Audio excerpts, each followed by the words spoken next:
Grateful to the Prime Minister and the Finance Minister for sanctioning funds for M&As under the SDP program. This program has been criticized in the press last year, this year, and before that. And I think what the press, our friends in the press fail to understand is that this program caters to micro-development. You know, small developments, two-room schools, one-room school, half a kilometer of road, etc., etc. Things which do not appear in front of the planners, things which are hidden from the planners at the provincial level and at the federal level. But nevertheless, these are issues which have to be dealt with, and these are the issues of the people of Pakistan. So I'm grateful to the Prime Minister and the Finance Minister for taking this step. Other than that, I don't see the efficacy of this budget. This budget, through sanctions, allocation, and disbursement, has to pass through three governments. One government which will approve it, and shortly afterwards, which is about a month or so later, if things happen according to the Constitution, there will be another government for 3 months, and after that, another. So nobody can really say what it will be like even a month and a half from now, 3 months from now, or 6 months from now. Therefore, I refrain from commenting on this budget, knowing fully well that many things can change in it, and that can be left to later discussions in the next assembly, which, by the grace of God, Pakistan will have. I move on now to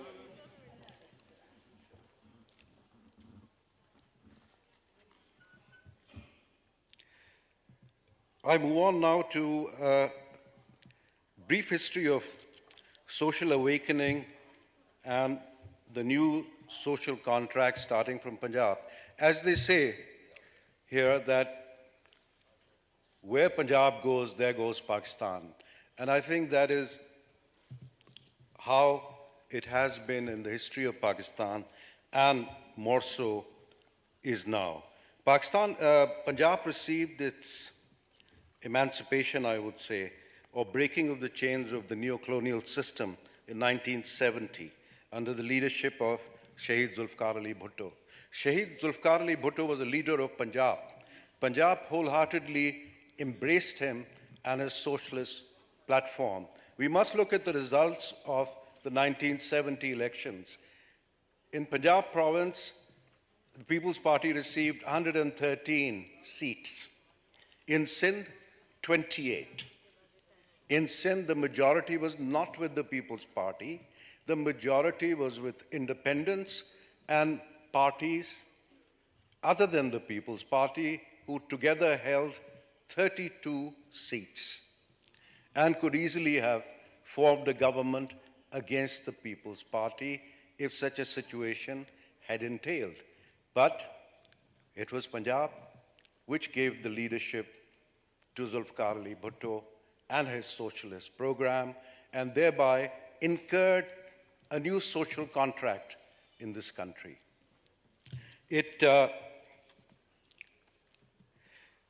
And the masses of Punjab remained loyal to Zulfikar Ali Bhutto. Ziaul Haq was not scared of Zulfikar Ali Bhutto Shaheed's popularity in Sindh.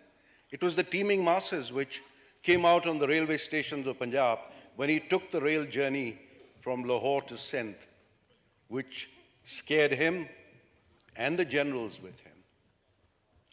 When they saw these teeming masses and tens of thousands of people coming out on railway stations where they made unannounced stops for that train which was carrying Zulfikar Ali Bhutto, the generals had second thoughts about his release and second thoughts about allowing him to either carry on in politics or even to go into exile, for they felt immensely threatened by the popular will of the people, which was being generated through Zulfikar Ali Bhutto. So that was the emancipation of Punjab at that time. Of course, Sindh followed later in the 1983 and 1986 movement, for which the unsung heroine of the 1983 movement is Begum Nusrat Bhutto. She was heading the People's Party at that time, and along with her was Shahid Benazir Bhutto. But Begum Nusrat Bhutto's contribution, unfortunately, has not been highlighted as much as it should be. She was the leader. She was not a born Pakistani. She was a born Iranian who wholeheartedly embraced Pakistan and stood up for the rights of the people of Pakistan, and suffered serious physical injuries in holding up the rights of the people of Pakistan, and other tortures, family tortures later on, and in the hanging of Shahid Zulfikar Ali Bhutto. She was the one who was leading the 1983 movement, and I hope that forgotten chapter of her heroic acts is highlighted more so that the nation as a whole can learn how she led the movement of emancipation. That was Sindh's emancipation and Sindh's awakening. Now what we have, in Punjab, weird right, conservative, economically and socially, and chauvinism took effect. And later on, of course, the building of the middle class in the Punjab, with Project Imran being the catalyst, with unintended consequences. What we need now, sir, is a new social contract. The Punjab middle class, since there are no reliable figures, could be anywhere from 25 to 35, and more so concentrated in the urban areas. We desperately need a new social contract there. And then happened 9th of May. 9th of May is not just an incident. 9th of May is a day for deep reflection and study. The relationship of the Punjab with the armed forces goes back to 1857 and onwards. The Punjabis were proud soldiers of the Royal Indian Army and then the Pakistan Army. And that tradition is generational. It is not one generation, it's not two generations, it is generational. And for that generational relationship to be broken, and for incidents of this kind to happen in the heart of Punjab, in Lahore, needs deep study. Why? It's not a one-day incident. It is not one person. It is much more than that. And that, sir, needs to be studied by the establishment. And sane heads and wise heads have to sit together and then look at the country, which is at a crossroads. And every move from now on has to be well thought out, analyzed, and then implemented vigorously. For the nation is sacrosanct. The nation cannot afford another 9th May. It cannot. The lawbreakers will be dealt with by the law, as it may be, as is right. But, like it is said in the US, after 9/11, never again. Here we shall say, after 9th of May, never again. And we should look into all the causes, all the reasons, and then resolve all those issues. So it must never again happen again. Moving on from here, sir, at least we can, after this catastrophe of 9/11, we can at least take pride in our armed forces, for now they're number 7 in the list of armed forces in the world as in terms of firepower. with the armed forces of the US, China, Russia, France, Britain, India, and Australia before them. So they must be doing something right to achieve this position, and the position they have been gradually raising for themselves. My congratulations, heartfelt congratulations, go to our protectors, the armed forces, that they have achieved this rank in the armed forces of the world.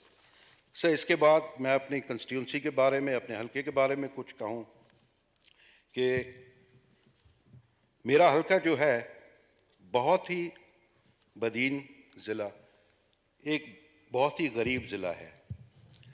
वो काफ़ी सालों से doctor Mahbubul हक institute निकालते हैं सिंध के अजला, पाकिस्तान के अजला के, दिखाते हैं कि कौन कौन से अजला तरक्की याफ्ता हैं, कौन कौन से अजला पसमानदा हैं और कौन कौन से अजला बहुत पसमानदा हैं।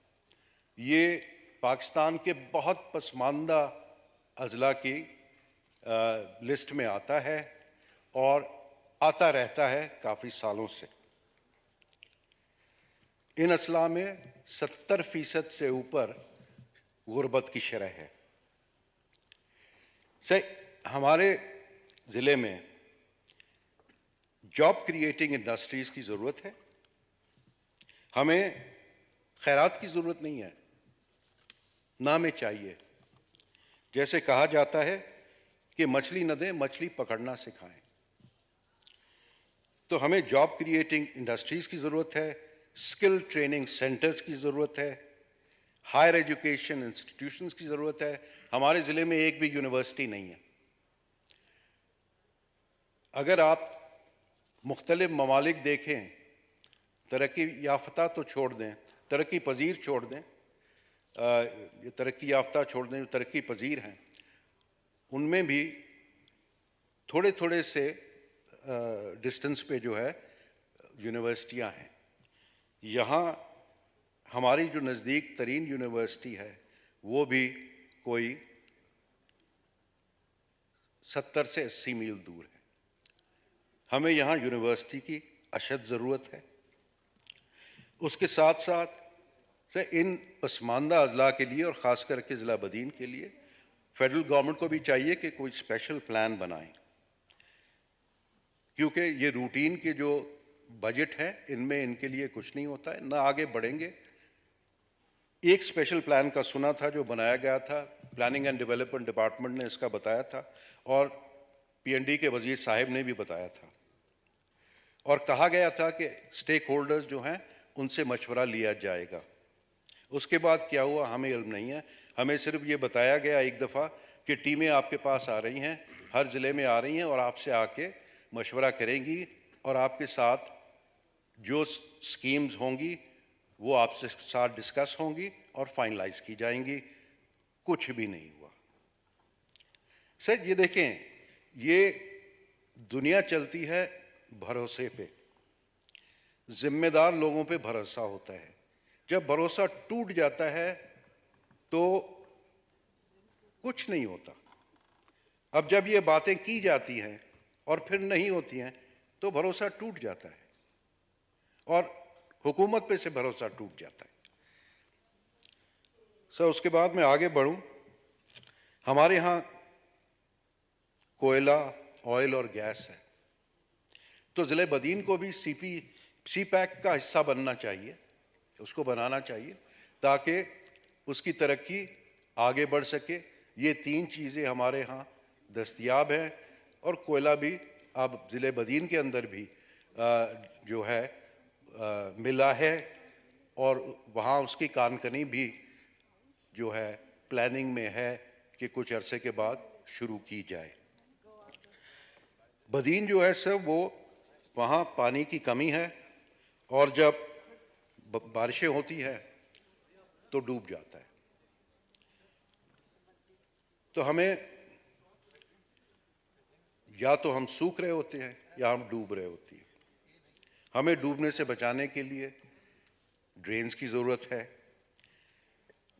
اور ہمیں پانی کی ضرورت ہے تاکہ ہم کچھ فصلیں اگائیں اور جو کچھ ہم اپنی محنت سے کر سکتے ہیں کچھ حاصل کریں اور اپنا پیٹ پالیں، جب تک کہ حکومت کی طرف سے ہمارے لیے کچھ کیا جائے جس کا ہم 75 سال سے انتظار کر رہے ہیں۔ اس کے ساتھ ساتھ آخر میں یہ کہوں گا کہ ہمارے ہاں روڈز کی حالت بہت بہتر ہو گئی ہے، اس کے لیے ہم سندھ حکومت کے شکر گزار ہیں، ہم اپنے لیڈر بلاول بھٹو زرداری صاحب کے شکر گزار ہیں کہ ان کی وجہ سے سندھ میں اور خاص کر کے بدین ڈسٹرکٹ میں ہمارے روڈز جو ہے بہت اچھے ہوئے ہیں اور آمد رفت جو ہے آسان ہو گئی ہے۔ اب میری گزارش ہے اور حکومت سے التجا ہے کہ جو باتیں کہی ہیں ان میں سے اگر ایک بھی ہمارے ضلع کے لیے ہو جائے تو ہم مشکور ہوں گے۔ شکریہ۔